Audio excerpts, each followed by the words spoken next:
Hi hello everyone. ನೀವು ನೋಡ್ತಾ ಇದ್ದೀರಾ ಶಂಕರ್ ಅಷ್ಟಲ್ ಯೂಟ್ಯೂಬ್ ಚಾನಲ್. ಸೊ ಎಲ್ಲರೂ ನೀಟ್ ಅಪ್ಲಿಕೇಶನ್ ಹಾಕುವಾಗ ಎರರ್ ಬರ್ತಾಯಿದೆ, ಸರ್ವರ್ ಬ್ಯುಸಿ ಬರ್ತಾಯಿದೆ, ಅಪ್ಲಿಕೇಶನ್ ತೊಗೊಳ್ತಾ ಇಲ್ಲ ಅಂತ ವರಿ ಆಗ್ತಾ ಇದ್ದೀರಾ. ಸೊ ನಾನು ಈ ವಿಡಿಯೋದಲ್ಲಿ ಅಪ್ಲಿಕೇಶನ್ ಮುಂದೆ ಹಾಕ್ತಾರೋ ಇಲ್ಲ ಅಂತ ತಿಳಿಸ್ಕೊಡ್ತಾ ಇರ್ತೀನಿ. ಸೊ ವಿಡಿಯೋ ಕೊನೆ ತನಕ ನೋಡಿ. ನೀವೇನಾದ್ರು KCET ಸ್ಟೂಡೆಂಟ್ ಆಗಿದ್ದು, ನೀಟ್ ಸ್ಟೂಡೆಂಟ್ ಆಗಿದ್ದರೆ ಕೌನ್ಸ್ಲಿಂಗ್ ಮುಗಿಯೋ ತನಕ ಈ ಚಾನಲ್ ನಿಮಗೆ ಬೇಕಾಗೇ ಆಗುತ್ತೆ. ತಪ್ಪದೆ ಸಬ್ಸ್ಕ್ರೈಬ್ ಮಾಡ್ಕೊಂಬಿಡಿ.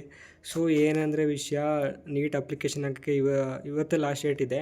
ಸೊ ಸ್ಟೂಡೆಂಟ್ಗಳಿಗೆ ಅಪ್ಲಿಕೇಶನ್ ಹಾಕೋಕೆ ಹೋದಾಗ ಸರ್ವರ್ ಎರರ್ ಬರ್ತಾಯಿದೆ, ಅಪ್ಲಿಕೇಶನ್ ತೊಗೊಳ್ತಾ ಇಲ್ಲ, ಡೀಟೇಲ್ಸ್ ಎಕ್ಸ್ಟೆಂಡ್ ಆಗ್ತಾಯಿಲ್ಲ ಅಂತ ನಮ್ಮ ಫ್ರೆಂಡ್ಸ್ ಎಲ್ಲ ಹೇಳ್ತಾಯಿದ್ರು. ಸೊ ಇವತ್ತು 9 PM ಒಳಗೆ ಅಪ್ಲೈ ಮಾಡೋಕ್ಕೆ ಪ್ರಯತ್ನ ಪಡಿ, ಎಷ್ಟಾಗುತ್ತೋ ಅಷ್ಟು. ಸೊ ಅಪ್ಲೈ ಮಾಡೋಕ್ಕಾಗಿಲ್ಲ ಅಂದರೆ ನನ್ನ ಪ್ರಕಾರ ಮುಂದೆ ಹಾಕ್ತಾರೆ, ಒಂದು ವೀಕ್ ಆದರೆ ಎಕ್ಸ್ಟೆಂಡ್ ಮಾಡ್ತಾರೆ ಅಂತ ನನ್ನ ಪ್ರಕಾರ ನನಗೆ ಅನಿಸ್ತಾ ಇದೆ. ಸೊ ನಮಗೂ ಕೂಡ ಲಾಸ್ಟ್ ಇಯರ್ ಇದೇ ಥರ ಇತ್ತು, ಒಂದು ವೀಕನ್ನು ಎಕ್ಸ್ಟೆಂಡ್ ಮಾಡಿದರು. ನಿಮಗೂ ಕೂಡ ಎಕ್ಸ್ಟೆಂಡ್ ಮಾಡೋ ಸಾಧ್ಯತೆ ಇದೆ. ಸೊ ಎಕ್ಸ್ಟೆಂಡ್ ಮಾಡ್ತಾರೆ ಅಂತ ನೀವು ಅಷ್ಟು ಇದ್ರಾಗಿರಬೇಡಿ.